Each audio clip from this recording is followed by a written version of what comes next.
Notes from Greenelsh, number 163. Never walk alone.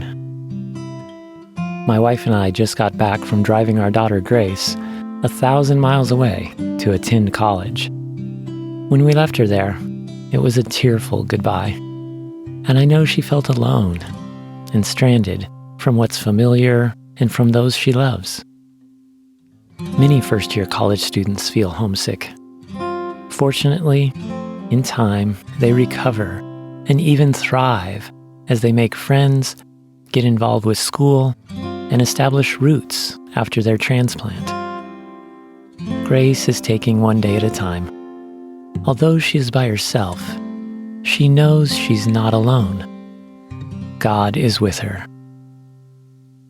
In a sense, going away to college is a rite of passage as high schoolers mature into young adults.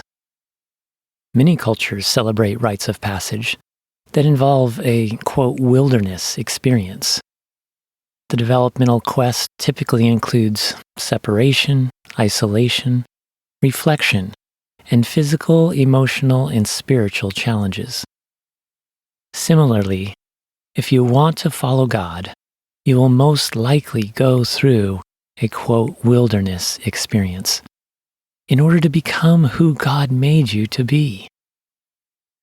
In the Bible, we see this was the case for so many people who placed their faith in God, like Job, Noah, Abraham, Hagar, Jacob, Joseph, Moses, the Israelites, Nebuchadnezzar, Elijah, David, Jeremiah, John the Baptist, various lepers, Jesus, and Paul.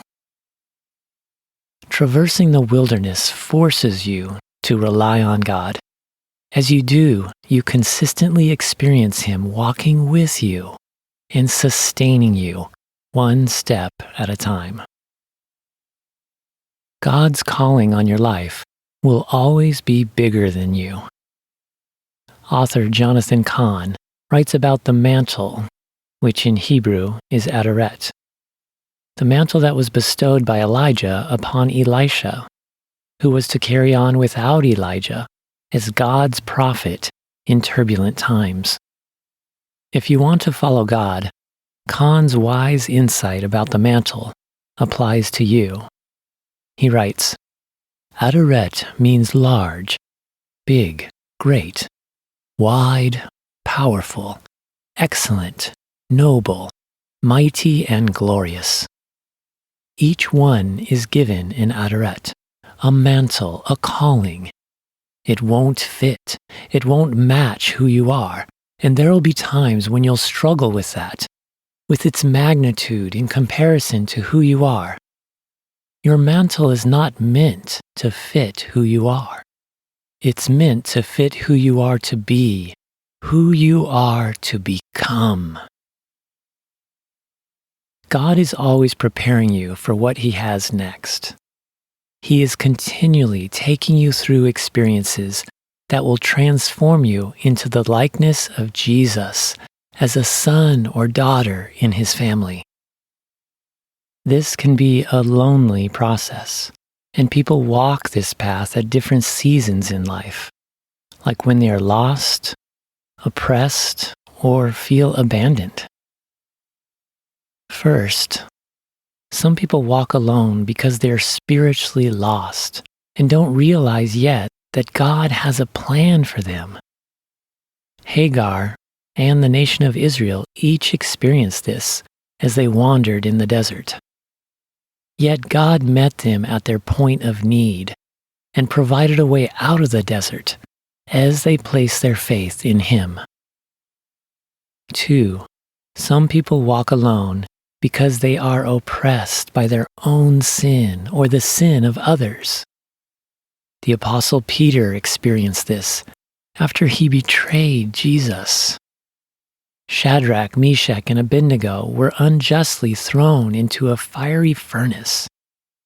David ran for his life for several years as King Saul hunted him.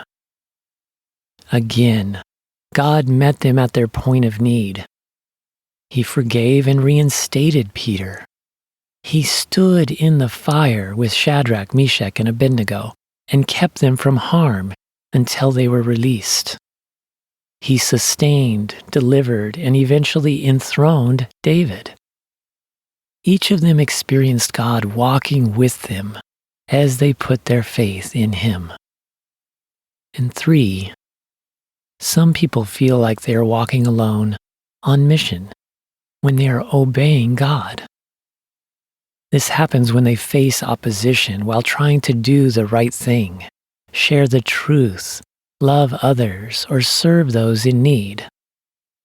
For Abraham and his son Isaac, the journey to Mount Moriah to sacrifice Isaac at God's command must have felt lonely.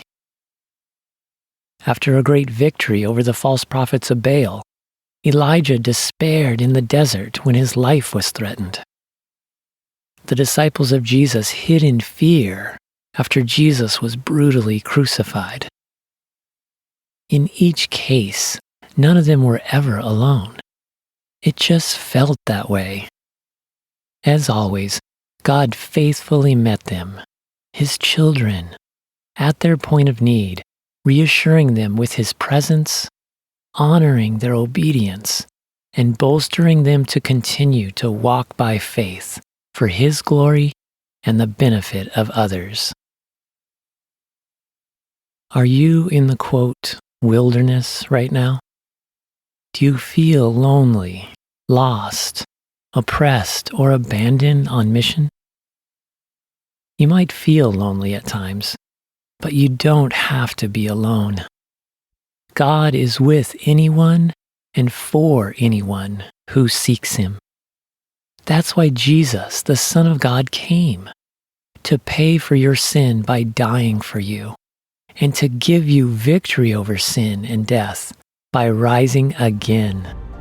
Jesus brings God to you and brings you to God. So no matter what your present circumstances are, you can fellowship with God, who is greater than your circumstances and who wants to be with you.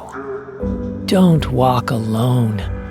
Walk with God by faith and enjoy His presence, like David, who wrote, "I have set the Lord always before me.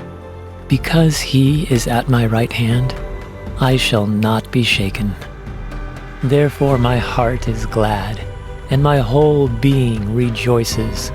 My flesh also dwells secure. For you will not abandon my soul to Sheol, or let your Holy One see corruption. You make known to me the path of life.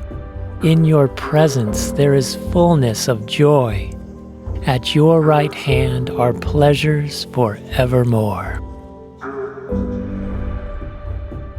Note the song "There Was Jesus" by Zach Williams with Dolly Parton speaks to the truth of God being with those who seek Him. You can search for it on YouTube, or I have a link for it in this blog entry on the lightrunner.org website.